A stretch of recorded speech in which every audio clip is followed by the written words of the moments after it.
बिस्मिल्लाहिर्रहमानिर्रहीम। अस्सलाम वालेकुम students, I hope you are well. So आज जो है हम क्या स्टार्ट करने लगे हैं, अपना जो रिमेनिंग थर्मोडायनामिक्स का था, ठीक है, उसको स्टार्ट करने लगे हैं। मैं ज़रा से स्टैंड को फिक्स कर दूँ, ठीक है। सो हमने लास्ट टाइम थर्मोडायनामिक्स में आइडियल गैस की बात की थी, ठीक है। हमने आइडियल गैस की बात की थी। आइडियल गैस में हमने देखा था कि पोटेंशियल एनर्जी ज़ीरो है, क्योंकि उसके मॉलिक्यूल जो है रेस्ट पे जो है कोई अट्रैक्शन और रिपल्जन नहीं होती, ठीक है। तो हमने कहा कि पोटेंशियल एनर्जी तो ज़ीरो होगी जब दो मॉलिक्यूल्स के दरमियान ना कोई अट्रैक्शन होगी ना कोई रिपल्जन होगी, तो फिर क्या होगी, potential it's mean potential energy zero, ठीक है। ये हमने लास्ट में बहुत डिटेल से बात की है, तो काइंडली पहले वाला लेक्चर देख लें, क्योंकि मैं नहीं चाहती कि टाइम वेस्ट हो, ठीक है। बाकी हमने देखा था कि काइनेटिक एनर्जी वाइब्रेशन क्यों ज़ीरो होती है, क्योंकि आइडियल गैस हमेशा लो टेम्परेचर पे होती है। तो जब भी हमने देखा था लास्ट टाइम कि जब भी लो टेम्परेचर पे कोई गैस होगी तो उसमें जो काइनेटिक एनर्जी की जो थर्ड फॉर्म है ना वाइब्रेशनल वाली, वो ज़ीरो होगी, क्योंकि काइनेटिक एनर्जी वाइब्रेशनल सिर्फ कौन से टेम्परेचर पे होती है, हाई टेम्परेचर पे होती है, जबकि आइडियल गैस लो टेम्परेचर पे। तो जाहिर सी बात है कि ये तो ज़ीरो ही होनी है, ठीक है। तो इसका मतलब कि आइडियल गैस में सिर्फ ट्रांसलेशनल होती है और रोटेशनल काइनेटिक एनर्जी होती है, ठीक है। ये हमने लास्ट टाइम बात कर ली थी। फिर यहाँ पे हमारा लेक्चर ऑटोमेटिकली स्टॉप हो गया था, वीडियो ऑफ हो गई थी, क्योंकि मोबाइल में स्पेस ना होने की वजह से ये वीडियो ऑटोमेटिकली ऑफ हो जाती है, you know. So ideal gas को डिस्कस करने के बाद पहले वाले लेक्चर सीक्वेंस से ले लीजिएगा, अदरवाइज़ इस तरह से फिर आपको समझ नहीं आएगा, ठीक है। तो अब ये जो मैंने नोट करवाया है यहाँ पे, ये मैंने ये कहा है कि मोनो एटॉमिक अब आपने आइडियल गैस का देख लिया कि भाई आइडियल गैस में जो है सिर्फ ट्रांजिशनल और रोटेशनल होती है, ऑर्डिशनल ज़ीरो होती है, पोटेंशियल ज़ीरो होती है। इसके एमसीक्यूज आते हैं इस तरह से कि वो पूछते हैं कि which form of kinetic energy is not possess in ideal gas. Option होंगे kinetic energy translational, rotational, vibrational, D होगा ऑल ऑफ दी अबव। तो आप कौन सा टिक करेंगे, सी, जिसमें काइनेटिक एनर्जी वाइब्रेशनल होगा, ठीक है। तो इस तरह से एमसीक्यूज आते हैं, और इस तरह से पूछ सकते हैं कि पोटेंशियल एनर्जी कौन सी गैस में ज़ीरो होती है, आइडियल गैस या नॉन आइडियल गैस या बोथ ऑफ देम या नन। तो आपने आइडियल गैस पे टिक करना है। तो इस तरह से एमसीक्यूज आते हैं। मैं साथ साथ आपको एमसीक्यूज भी बता रही हूँ, ठीक है। अच्छा, अब हम चलते हैं अपने अब मोनो एटॉमिक आइडियल गैस। अब आइडियल गैस के बारे में तो हमने बात कर ली। अब हम मोनो मीन जो वन एटम पे मुश्तमिल होते हैं, डाई मीन जो दो एटम, ठीक है। तो मोनो एटॉमिक आइडियल गैस की बात करेंगे, फिर हम डाई एटॉमिक की बात करेंगे, ठीक है। सो स्टार्ट करते हैं। देखिए मोनो एटॉमिक आइडियल गैस में जो है कौन सी एनर्जी होगी, काइनेटिक एनर्जी की ट्रांसलेशन। देखिए हमने ये तो हमें कंफर्म है ना कि वाइब्रेशनल तो हो ही नहीं सकती, क्योंकि आइडियल गैस लो टेम्परेचर पे होती है। तो इन दोनों में से कोई होगी, या तो ट्रांसलेशन होगी या रोटेशनल होगी। तो हमें यही बताना है कि भाई मोनो एटॉमिक में ट्रांसलेशनल और रोटेशनल होती है या नहीं, या सिर्फ ट्रांसलेशन होती है या सिर्फ रोटेशनल होती है। तो ये बात मैं आपको बता रही हूँ, तो ज़रा ना एक्टिव होके बैठेगा और नोट पेन लेके बैठेगा ना, ठीक है। तो मोनो एटॉमिक आइडियल गैस में आपने याद रखना है कि ट्रांसलेशनल होती है, ठीक है। रोटेशनल वहाँ पे ज़ीरो होती है। मोनो एटॉमिक में रोटेशनल क्या होती है, वहाँ पे ज़ीरो होती है। जो काइनेटिक एनर्जी रोटेशनल है ना, किस में ज़ीरो होती है, मोनो एटॉमिक में। मोनो एटॉमिक में जो रोटेशनल काइनेटिक एनर्जी है वो ज़ीरो होती है, ठीक है। हमें पता है ना कि आइडियल गैस में सिर्फ दो काइनेटिक एनर्जी होगी, दो काइनेटिक एनर्जी की दो टाइप्स होगी, रोटेशनल और ट्रांसलेशनल। फिर हमने ये देखा कि यार मोनो एटॉमिक आइडियल गैस में जो है ना सिर्फ ट्रांसलेशनल होती है। क्यों होती है, अब एकेडमीज वाले सिर्फ आपको जो है ये बता के फारिग कर देते हैं, आप फ़ौरन रटना स्टार्ट कर देते हैं, बस आप फ़ौरन नोट्स में लिख देते हैं, ये नहीं पूछते कि सर क्यों होती है, ताकि हम रटने से बच सकें। लेकिन कहाँ आप लोग ऐसा करते हैं। अच्छा, तो अब मैं आपको बताती हूँ कि क्यों रोटेशनल जो है वो ज़ीरो होती है। किसमें, मोनो एटॉमिक में मैंने बताया कि काइनेटिक एनर्जी रोटेशनल जो है वो ज़ीरो होती है। जब काइनेटिक एनर्जी रोटेशनल ज़ीरो हो जाएगी तो जाहिर सी बात है सिर्फ कौन सी एनर्जी रह जाएगी, ट्रांसलेशनल। तो अब ये क्यों ज़ीरो होती है, हमारा तो सवाल ही यही है कि यार क्यों ज़ीरो होती है, ये बताओ हमें। तो बताती हूँ मैं। देखें, रोटेशनल मैंने क्या कहा था, रोटेशनल काइनेटिक एनर्जी क्या होती है कि कोई भी बॉडी एक फिक्स एक्सिस के गिर्द जो घूमती है ना, उसमें कौन सी एनर्जी होती है। कोई भी बॉडी अगर किसी फिक्स एक्सिस के गिर्द जो है अराउंड क्या करती है, सर्कल में घूमती है, तो इसका मतलब उसमें कौन सी एनर्जी है, काइनेटिक एनर्जी रोटेशनल है। ये बात मैंने लास्ट टाइम बताई थी ना, ठीक है। तो इसका मतलब उसमें काइनेटिक एनर्जी रोटेशनल है। तो अब मैं ये कह रही हूँ कि यार मोनो एटॉमिक आइडियल गैस में याद रखना कि जो एटम होता है ना, एटम, मोनो मीन एक एटम होगा, तो जो एक एटम को सोचे उसका रेडियस क्या होगा, बहुत छोटा होगा, ठीक है। अब जब रेडियस छोटा होगा यहाँ से यहाँ तक, ये आपको क्या शो करेगा, ये क्या है, रेडियस है। अब जब ये बहुत ज़्यादा छोटा हो जाएगा, यहाँ से यहाँ तक जो बॉडी का एक्सिस से जो डिस्टेंस है वो रेडियस में कह रही हूँ, अगर वो बहुत ज़्यादा स्मॉल हो जाएगा तो फिर क्या होगा, मोमेंट ऑफ इनर्शिया क्या हो जाएगा, वो भी कम हो जाएगा बहुत ज़्यादा। जब कम होगा मतलब मोमेंट ऑफ इनर्शिया क्या हो जाएगा, ज़ीरो के बराबर हो जाएगा। जब रेडियस बहुत ही ज़्यादा स्मॉल, नेग्लिजिबल हो जाएगा रेडियस, ठीक है। जब रेडियस क्या हो जाएगा, बहुत ज़्यादा नेग्लिजिबल हो जाएगा, जो यहाँ से यहाँ तक मैं कह रही हूँ कि रेडियस अगर ये बहुत ज़्यादा कम हो जाएगा तो इसका मतलब मोमेंट ऑफ इनर्शिया क्या है, वहाँ ज़ीरो है।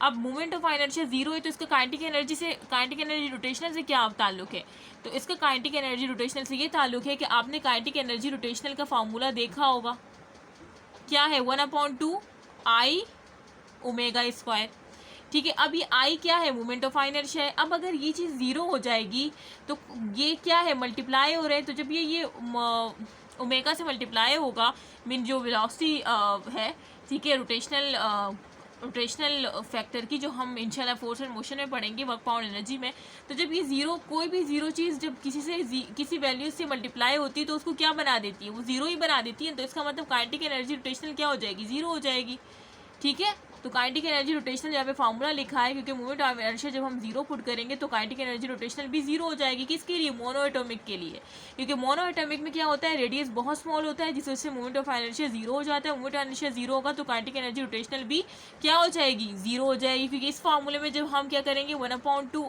I ओमेगा स्क्वायर, जब इसमें हम जीरो पुट करेंगे तो ऑटोमेटिकली हमारी काइनेटिक एनर्जी रोटेशनल जीरो हो जाएगी, ठीक है। सो अब बात समझ आ गई कि मैं क्यों कह रही हूँ। अब ये एमसीक्यूज किस तरह से आता है, वो आपसे पूछते हैं कि monoatomic ideal gas is which one is not possess in monoatomic ideal gas. उसमें ऑप्शन दिए होंगे ट्रांसलेशनल, रोटेशनल, वाइब्रेशनल, नन। तो जाहिर सी बात है वाइब्रेशनल तो होती ही नहीं आइडियल गैस में। तो अब आपने ट्रांसलेशनल और रोटेशनल में देखना है। अब अगर आपने मेरा लेक्चर लिया होगा इस तरह से तो आपको तो बिल्कुल भी 1 सेकंड में आंसर पता चल जाएगा, 1 सेकंड भी नहीं लगेगा, आपको फ़ौरन याद आ जाएगा। हाँ, मोनोएटॉमिक आइडियल गैस में रेडियस कम तो मूवमेंट ऑफ इनर्शिया जीरो, इसका मतलब रोटेशनल काइनेटिक एनर्जी जीरो, तो इसका मतलब कौन सी energy, which one kinetic energy is not possess लिखा है, नॉट पजेस। ज़रा वहाँ पे ना अपने होशो आवाज़ में रहिएगा, क्योंकि बच्चे परेशान होकर ना वो नॉट पजेस लिखा होता है समझते शायद पजेस लिखा है। नॉट पजेस मतलब कौन सी नहीं होती, तो आपने रोटेशनल वाले पे टिक करना है। अगर वो कहते हैं कि कौन सी होती है, which one is possess in monoatomic ideal gas, तब आपने ट्रांसलेशन करना है। तो इस तरह से ना वो वहाँ पे सिचुएशन ही इस तरह से क्रिएट करते हैं वो लोग कि आप लोग जो है खौफ में मुब्तला हो जाते हैं। तो बिल्कुल चिल रह के अगर आपने अपना 100% दिया है, अगर आप ये लेक्चर, मैं एक बच्चे का मेरे पास रैंडमली मैसेज आया कि मैम कितने आवर स्टडी करना चाहिए। अभी आप लोग अपने ऊपर सवार कर रहे हैं कि भाई कोई आपको बोलते हैं 18 घंटे, अब आप सोचते रहे यार 18 घंटे पढ़ना है, 18 घंटे, आप कुछ भी नहीं कर पाएंगे, बस आप स्ट्रेस लेंगे। तो मैं आपसे कह रही हूँ कि यार कितने घंटे पढ़ना है, कैसे पढ़ना है, ये तो आपकी रूटीन पे मैटर करता है। और पहले आपको अपना टारगेट तो पता हो, बस आपको मैं बता दूँ कितने घंटे पढ़ना है और आपने पागलों की तरह जो है सोच सोच के अपना दिमाग ख़राब कर देना है, ऐसा तो नहीं होता ना। तो बस मैंने आपको बस सिंपल बताया कि आपने ये लेक्चर जो है डॉक्टर दीना वज़ीर एकेडमी, ठीक है, मीन दीना हबीबुर रहमान जो आपको लेक्चर प्रोवाइड कर रही है इस प्लेटफॉर्म डॉक्टर दीना वज़ीर एकेडमी, आपने बस जो डेली लेक्चर आ रहे हैं ना आपने वो लेने। और मैं दिन में 3 लेक्चर अपलोड करती हूँ, ठीक है। कभी कभार कुछ सिचुएशन की वजह से 1 कर पा देती हूँ, ठीक है, तो फिर माफ़ी चाहती हूँ, ठीक है। जो लेक्चर आ रहे हैं ना तो उसमें जो होमवर्क मैं देती हूँ आपने वो होमवर्क करना है। उस लेक्चर में जो टॉपिक मैं कवर करवा रही हूँ ना, और साथ में मैं आपको बताती हूँ कि इस लेवल का एमसीक्यूज़ आता है, तो फिर आपको एमसीक्यूज़ करने में कोई मुश्किल नहीं होगी। क्योंकि मैं क्यों बताती हूँ हर टॉपिक से रिलेटेड। आप मुझे कमेंट करके बताएं क्या मैंने आपको हर टॉपिक से रिलेटेड एमसीक्यूज़ नहीं बताए ना कि वो किस तरह से घुमा फिरा सकते हैं, जिस तरह से मैंने अभी यहाँ बताया। तो मैं हर टॉपिक से रिलेटेड आपको उसी वक्त एमसीक्यूज़ बताती हूँ कि वो किस तरह से आपको घुमा फिरा सकते हैं। तो जब ये चीज़ आपको पता चल जाती है ना कि मैम दीना आपको हमारे टॉपिक के साथ एमसीक्यूज़ भी बता देती है, फिर आपने क्या करना है, लेक्चर देखने के बाद आपको एमसीक्यूज़ का लेवल पता चल गया, क्योंकि मैं साथ साथ बताती रहती हूँ, ठीक है। होमवर्क कर लिया आपने तो आप फ़ौरन प्रैक्टिस एमसीक्यूज़ पे गए, कोई भी आपकी प्रैक्टिस एमसीक्यूज़ बुक है आप वहाँ पे गए, ठीक है। अगर आप सिंस से हैं तो आप जो है पास पेपर के एमसीक्यूज़ देख लेंगे भी पास पेपर में इस टॉपिक से कौन सा एमसीक्यूज़ आए हैं अपनी प्रोविंस के। पहले पास पेपर के चैप्टर वाइज जो एमसीक्यूज़ होते हैं ना, जो बने होते हैं कुछ एकेडमीज़ के, आपने वो जैसे कि थर्मोडायनामिक्स सब में ये पढ़ा रही हूँ। अब आपने यहाँ तक जितने भी लेक्चर लिए होंगे ना, तो आप क्या करेंगे, आप जो chapter wise past paper I think doctor इसके होते हैं, ठीक है। तो आपने वो लेके थर्मोडायनेमिक्स का खोल के और उसमें देखना है कि हमने जो अब तक जितने लेक्चर लिए आपने खोल के जो है वो MCQ सॉल्व करना है। और जब आप MCQ सॉल्व करेंगे तो आप में एक पावर आ जाएगी खुशी वाली कि यार बाकी ये MCQs तो मेरे लिए कुछ भी नहीं है। वो क्यों? क्योंकि मैंने ये लेक्चर इतने अच्छे लिए हैं। तो इस तरह से फिर आप में खुशी होगी, फिर आप और MCQs करेंगे। और गलती करने से कभी घबराना नहीं, कैसे नहीं कोई आपकी गलती आ जाए तो आप फिर MCQs करने से घबराएं। तो गलतियों से इंसान सीखता है, ठीक है। तो ये हमारी हो गई ये वाली बात। अब हम आते हैं डायटोमिक आइडियल गैस। अब diatomic ideal gas, diatomic mean दो, ठीक है, मोनो एक सा। अब डायटोमिक आइडियल गैस में अब इसमें हम देखते हैं इसमें क्या होती है, काइनेटिक यानी ट्रांसलेशनल भी होती है, रोटेशनल भी होती है, क्योंकि जाहिर सी बात है इसमें डायटोमिक की बात हो रही है। तो ये बात आपने याद रखनी कि डायटोमिक में ट्रांसलेशन रोटेशनल दोनों होती है, जबकि मोनोटोमिक में सिर्फ कौन सी होती है, ट्रांसलेशनल रोटेशनल जीरो होती है, ठीक है। और क्यों होती है बता दिया मैंने। अच्छा, अब हम बात करते हैं, ये बात हो गई, आपने नोट कर लिया होगा। अब हम करते हैं आइडियल गैस की। यार आइडियल गैस में जो इंटरनल एनर्जी होती है, जैसे हमने लास्ट टाइम बात की थी कि sum of all type of energy is called internal energy. और बेसिकली इंटरनल एनर्जी सिस्टम के अंदर जो एनर्जी होती है, ठीक है, मॉलिक्यूलर लेवल पे, मतलब sum of all type of energy इसको इंटरनल एनर्जी बिल्कुल करेक्ट है, ठीक है। और ये बात मॉलिक्यूलर लेवल एनर्जी भी, क्योंकि इंटरनल एनर्जी हमेशा मॉलिक्यूल लेवल पे होती है, ठीक है। तो जो भी सिस्टम के अंदर जो मॉलिक्यूल के अंदर जो भी एनर्जी होती है वो इंटरनल एनर्जी होती है, ठीक है। और internal energy is the sum of all type of energy mean kinetic energy plus potential energy internal energy. ये बात मैं ऑलरेडी बता चुकी हूँ आप लोग को, ठीक है। सो ये रिवाइज था, रिवाइज करवा दिया मैंने। अब मैं कह रही हूँ कि यार अगर इंटरनल एनर्जी बढ़ेगी, अगर इंटरनल एनर्जी, मैं ज़रा इसको क्लियर कर दूँ, अगर इंटरनल एनर्जी इंक्रीज़ होती है, ठीक है, तो ये मैं आप किस बेसिस पे आप कहेंगे कि यार इंटरनल एनर्जी किस बेसिस पे इंक्रीज़ होगी है। अगर आपसे कोई कहे कि आइडियल गैस की फॉर एग्जांपल हम आइडियल गैस का पढ़ रहे ना, तो अब मैं आपसे कह रही हूँ कि यार अगर टेम्परेचर आप बढ़ाएंगे, अगर टेम्परेचर आप इंक्रीज़ करते हैं, टेम्परेचर मीन आप अगर सिस्टम को हीट देते हैं, ठीक है, तो उसका टेम्परेचर बढ़ेगा ना। जब आप किसी सिस्टम को, ये एक सिस्टम है, आपने जो है इसको हीट देना स्टार्ट की, तो इसका मतलब इसका टेम्परेचर क्या होगा, बढ़ना स्टार्ट हो जाएगा। जब इसका टेम्परेचर बढ़ना स्टार्ट हो जाएगा तो इसके अंदर जो इंटरनल एनर्जी है मॉलिक्यूल की वो क्या हो जाएगी, वो भी बढ़ना स्टार्ट हो जाएगी। तो डायरेक्ट रिलेशन है। इसका मतलब अगर आप टेम्परेचर को बढ़ाते हैं तो इंटरनल एनर्जी क्या होगी, बढ़ेगी, ठीक है। तो ये डायरेक्ट रिलेशन आपने याद रख लेना है।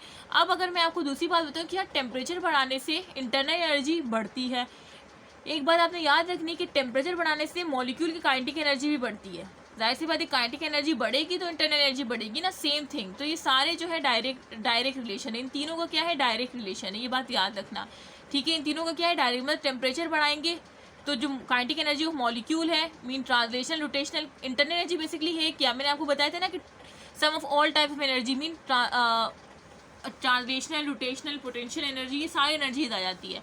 तो इसका मतलब टेम्परेचर जब भी आप बढ़ाएंगे तो काइनेटिक एनर्जी ऑफ मॉलिक्यूल बढ़ेगी। जाहिर सी बात है जब भी आप किसी सिस्टम को जब हीट देंगे, ठीक है, तो उसका टेम्परेचर जब बढ़ेगा तो उसके अंदर जो मॉलिक्यूल है वो तेज़ी से हरकत में आ जाएंगी, मीन उनकी काइनेटिक एनर्जी बहुत ज़्यादा हो जाएगी, ठीक है। काइनेटिक एनर्जी क्या हो जाएगी, बहुत ज़्यादा हो जाएगी। जब काइनेटिक एनर्जी ज़्यादा होगी तो क्या होगी, इंटरनल एनर्जी भी बहुत ज़्यादा हो जाएगी, ठीक है। तो इन तीनों का क्या है, डायरेक्ट रिलेशन है। तो ये बात भी आप लोगों ने नोट कर लेनी है, यहाँ पे भी मेंशन कर दिया गया है।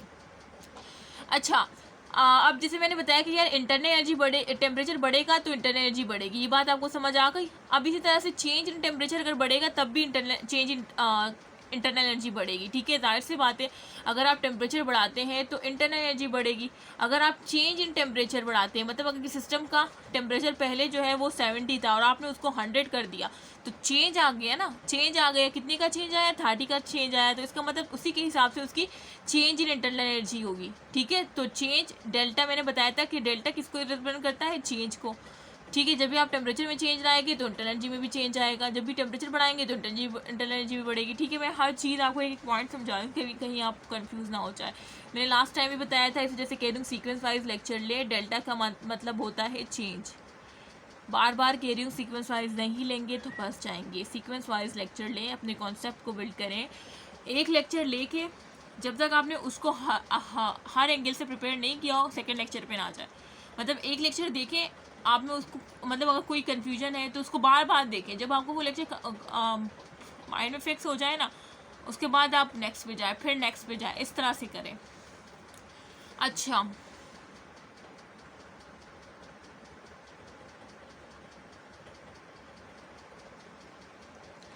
अब आ जाए, देखें ये बात तो होगा, ये बात तो हमने कर ली।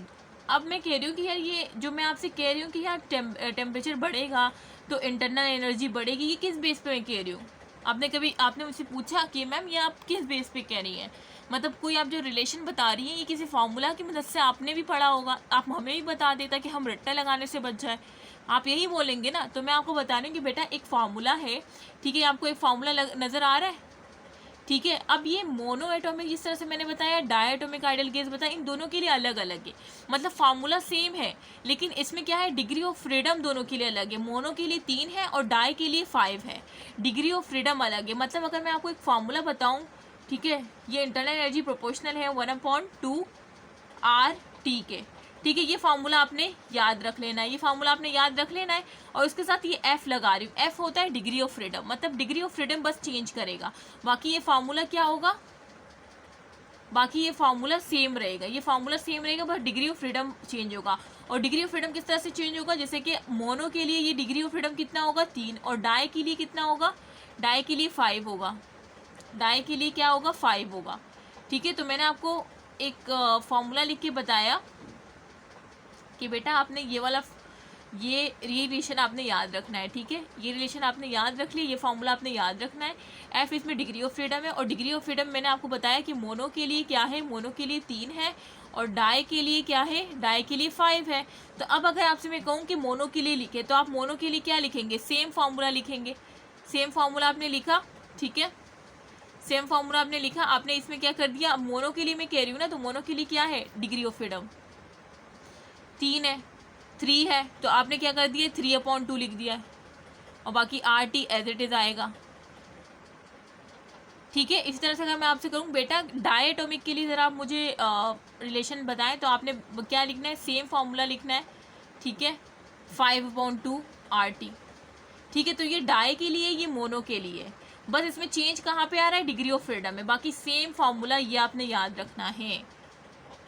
आई होप कि आप लोग समझ गए। तो इस रिलेशन से हमने ये बात मालूम की कि यार जो है ना, इंटरनल एनर्जी का ताल्लुक टेम्परेचर से क्या है, डायरेक्ट रिलेशन है। तो इस फार्मूले से हमें ये बात पता चली है कि इंटरनल एनर्जी जो है वो डायरेक्ट रिलेशन में आती है टेम्परेचर के। मीन अगर टेम्परेचर बढ़ेगा तो इंटरनल एनर्जी बढ़ेगी, टेम्परेचर बढ़ेगा तो जाहिर सी बात है काइनेटिक एनर्जी ऑफ मॉलिक्यूल तो बढ़ेगी ना, तो उसके साथ इंटरनल एनर्जी भी बढ़ेगी, ठीक है। तो ये वाला फार्मूला में बताता है, और ये एमसीक्यूज में भी यूज़ होता है। वो आपसे कह देंगे ये किस तरह से एमसीक्यूज में आता है, आपसे कहेंगे कि मोनो आइडियल गैस है, मोनो एटॉमिक आइडियल गैस है, उसका आपको टेम्परेचर दे देंगे 27, आपको टेम्परेचर दे दिया 27 डिग्री सेल्सियस, ठीक है, या जो भी दे दिया। तो आपने क्या करना है, मोनो एटॉमिक के लिए अब आपने अगर ये लेक्चर देखा होगा तो आपको याद होगा, हाँ मैम ने हमें एक लिख के दिया था 1/2 आर टी। अब इसमें मैम दीना ने मोनो के लिए डिग्री ऑफ फ्रीडम क्या बताया था, क्योंकि डिग्री ऑफ फ्रीडम तो मेंशन करना है, तो डिग्री ऑफ फ्रीडम मैम ने मोनो के लिए बताया था 3, क्योंकि मोनो में एमसीक्यूज में तो मोनो है, तो हमने 3/2 लिखना है। तो 3/2 आपने आर की वैल्यू पुट कर देनी, जो कि कांस्टेंट वैल्यू होती है, और टी में आपने ये 27 पुट कर देना है, ठीक है। और इस तरह से आपने इंटरनल एनर्जी निकाल लेनी है। तो इस तरह से एमसीक्यूज आते हैं, 5 पेपर भी आप देखेंगे ना तो इसी तरह से आए हुए।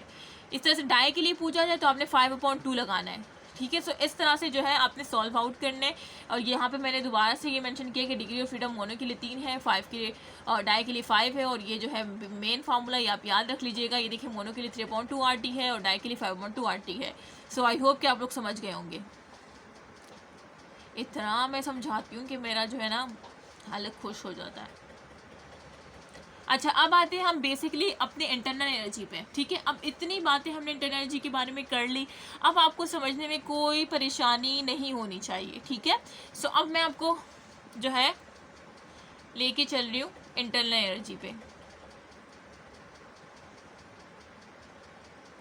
अच्छा, इंटरनल एनर्जी पे चलते हैं। इंटरनल एनर्जी सबसे पहले एक स्टेट फंक्शन है। स्टेट फंक्शन क्या होता है, किसी भी सिस्टम की स्टेट को जो डिफाइन करता है वो स्टेट फंक्शन होता है, ठीक है। किसी भी सिस्टम की स्टेट को जो डिफाइन करता है वो स्टेट फंक्शन होता है। Mean internal energy is a state function.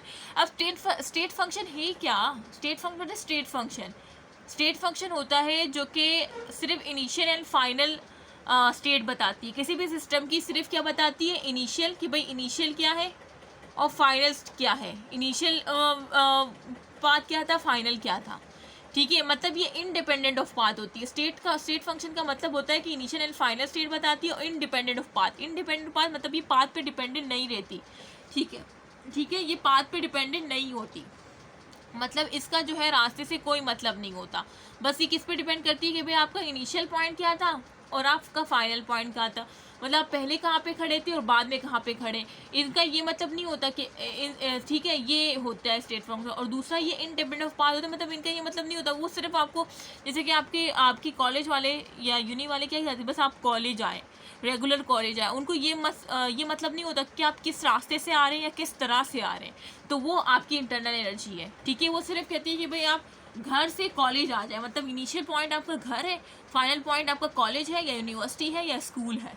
ठीक है, मतलब स्कूल टीचर या कॉलेज टीचर या जो भी हमारे प्रोफेसर हैं, उनको ये मतलब नहीं होता कि आप किस रास्ते से होकर आ रहे हैं, मतलब आप घूम फिर के आ रहे हैं या आप सीधा आ रहे हैं, इनको पास से कोई ताल्लुक ही नहीं होता। बस वो चाहते हैं कि आप कॉलेज आए, आपका इनिशियल पॉइंट आपका घर होना चाहिए और फाइनल जो होना चाहिए वो आपका कॉलेज या यूनी या स्कूल होना चाहिए। तो उनको सिर्फ इनिशियल और फाइनल से मतलब होता है, उनको पास से कोई मतलब नहीं होता। तो बेसिकली यही स्टेट फंक्शन है। मैंने जो एग्जांपल दिए ना, इससे आपको जब भी आप कॉलेज जाएंगे तो आपको याद होगा। ठीक है, जैसे कि अभी देखिए मैंने एक यहाँ पे एक ड्रॉ किया है, एक पीवी डायग्राम ड्रॉ की है। ठीक है, तो इसमें देखें ये हमने वाई एक्सिस पे पी लिया है, प्रेशर लिया है, और एक्स एक्सिस पे हमने वी लिया है, वॉल्यूम लिया है। ठीक है, तो अब क्या हो रहा है कि एक बॉडी है, पहले यहाँ पे थी इनिशियल, अब वो यहाँ पे फाइनल, मतलब इनिशियल उसका क्या था, I for initial, F for final. अब ये जो है दो हमारे पास क्या है, दो बॉडीज़ हैं। एक बॉडी जो है इस तरह से आ रही है, दूसरी बॉडी यहाँ से आ रही है, बॉडी ए है, ये बॉडी बी है। ठीक है, दोनों ही एक इनिशियल से फाइनल पॉइंट पे आई। ठीक है, और एक इस तरफ से आई, उस तरफ से आई। तो इसका मतलब पहले जो थी वो P1 थी प्रेशर, तो और दूसरी जगह P2 था, यहाँ पे V1 V2। ठीक है, अब मुझे ये बताएं कि बॉडी ए की इंटरनल एनर्जी और बॉडी बी की इंटरनल एनर्जी सेम होगी या डिफरेंट होगी, है मुझे ये बताएं। क्योंकि देखिए इनिशियल और फाइनल पॉइंट तो दोनों का सेम है ना, इनिशियल और फाइनल पॉइंट दोनों का क्या है, सेम है। सॉरी, क्या कर दिया मैंने, देखिए मैंने कहा कि ये इनिशियल पॉइंट है, ये फाइनल है, ये क्या है इनिशियल, ये क्या है फाइनल। ठीक है, तो एक बॉडी जो है, एक बॉडी ए यहाँ से इस तरफ से आती है और दूसरी बॉडी बी जो है उस तरफ से आती है। अब वो पूछ रहे हैं कि अब हमें बताएं कि इंटरनल एनर्जी जो होगी वो चेंज इन इंटरनल एनर्जी जो होगी बॉडी ए की और बॉडी बी की, वो सेम होगी या डिफरेंट होगी। तो आप क्या आंसर करेंगे, जल्दी से कमेंट बॉक्स में आंसर करें। आपने क्या आंसर करना है कि भाई इक्वल होगी, चेंज इंटरनल एनर्जी ए की और बी की इक्वल होगी। क्यों होगी, क्योंकि मैम दीना ने हमें बताया कि पाथ पे डिपेंडेंट नहीं होता, पाथ पे डिपेंडेंट नहीं होता। क्यों, internal energy the state function, इसका ताल्लुक सिर्फ ये होता है कि भाई आप घर से इनिशियल पॉइंट जो आपका घर है, अब फाइनल पॉइंट आपका कॉलेज है, बस आप घर से कॉलेज तक आ जाए। ठीक है, भले उनको ये मतलब नहीं होता कि आप कौन से पाथ को कवर करके आ रहे हैं। ठीक है, मतलब जैसे बॉडी ए इस तरह से आई, बॉडी बी इस तरफ से आई। ठीक है, जैसे अभी तो अब ये देखिए पार्ट डिफरेंट है, तो इसका मतलब दोनों पार्ट डिफरेंट होने से कुछ नहीं होता। चेंज इन इंटरनल एनर्जी ए की भी सेम होगी, बी की भी सेम होगी, दोनों की क्या होगी, इक्वल होगी। क्योंकि इंटरनल एनर्जी क्या है, एक स्टेट फंक्शन है जो कि पाथ पे डिपेंडेंट नहीं है, तो इसका मतलब दोनों की सेम है। जब आपको मैंने ये बात बता दी कि पार्ट डिपेंडेंट नहीं है, तो बॉडी ए कहीं से भी आए, बॉडी भी कहीं से भी आए, बस इनिशियल और फाइनल पॉइंट तो उनका सेम है ना, घर से कॉलेज ही आ रहे हैं, बाकी वो कहीं से भी घूम फिर के आ रहे हो।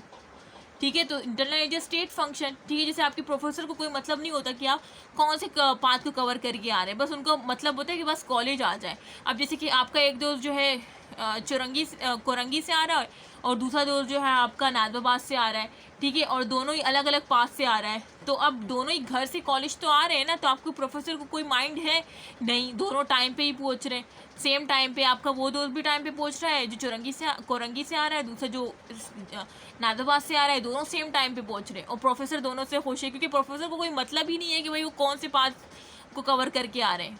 कोई घूम फिर के दोस्तों के घर से घूम फिर के आ रहा है, कोई सीधा आ रहा है, कोई कैसे आ रहा है, इंटरनल एनर्जी को इससे कोई मतलब नहीं है, मीन आपके प्रोफेसर को कोई मतलब नहीं है, ठीक है। तो इंटरनल एनर्जी स्टेट फंक्शन का क्या मतलब हुआ, एक तो उसको इनिशियल एंड फाइनल स्टेट, मतलब वो किसी भी सिस्टम की स्टेट को बताता है, ठीक है, कि पहले वो किस स्टेट में था, मतलब पहले आपका दोस्त अपने घर पे था, अब फाइनल कहाँ पे गया, कॉलेज में गया, ठीक है। तो इंटरनल एनर्जी सिर्फ आपको इनिशियल एंड फाइनल स्टेट बताता है और उसका पास से कोई ताल्लुक नहीं होता, इंडिपेंडेंट होता है। इतनी ज़बरदस्त एग्जाम्पल के बाद भी अगर आपको समझ नहीं आ रहा है ना, तो फिर तो मेरी भी बस हो गई है, ठीक है। तो देखिए इंटरनल एनर्जी ए और इंटरनल एनर्जी बी बिल्कुल सेम है, एक ए बॉडी यहाँ से आ रही है, दूसरी बी बॉडी यहाँ से आ रही है, लेकिन क्योंकि internal energy is a state function, तो इस वजह से ये पाथ पे डिपेंडेंट नहीं होता, इस वजह से ये दोनों सेम ही इंटरनल एनर्जी है, ए की भी और बी की भी। अच्छा, इस तरह इसमें एमसीक्यूज ये होता है कि what which one is a state function, 4 option होंगे, उसमें से एक इंटरनल एनर्जी होगा, जो 3 होंगे वो जो है वो स्टेट फंक्शन नहीं होगी, लेकिन इंटरनल एनर्जी आपने देखा कि स्टेट फंक्शन है। और एमसीक्यूज क्या है, एमसीक्यूज है कि which one is the state function, तो आपने इंटरनल एनर्जी पे टिक करना है। अगर आपने इस तरह से एग्जाम्पल वाइज समझा है तो आप कभी भी नहीं भूलेंगे। बच्चे जो है रटना स्टार्ट कर देते हैं internal energy is the state function, उनको उनसे कभी पूछो, जो रटते हैं ना उनसे पूछो internal energy is the state function what is state function, वो कभी जवाब नहीं दे पाएंगे, बोलेंगे बस प्रोफेसर ने लिखवाया था, एकेडमीज में लिखाया था, हम याद कर रहे हैं, हम रट्टा लगा रहे हैं। तो आपने रट्टा नहीं लगाना, ठीक है। तो इंटरनल वो एमसीक्यू आएगा which one is the state